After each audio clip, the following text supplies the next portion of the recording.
అతనే. ఎవరు? అడిగు. ఎక్కువ కాలం ఇక్కడ ఉన్నప్పటికీ ఏ ప్రాంతానికి చెందిన వ్యక్తి కాడు. వందనాలు. నన్న?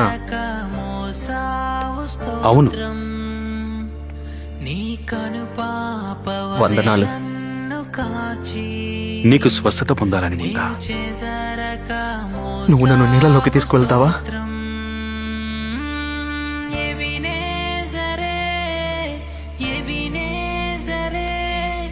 చూడు, నాకు ఈ రోజు అసలేం బాలేదు. చాలా రోజుల నుంచి నీ జీవితం అస్సలు బాలేదు. నేను ప్రయత్నించాను. చాలా కాలం పాటు. నాకు తెలుసు.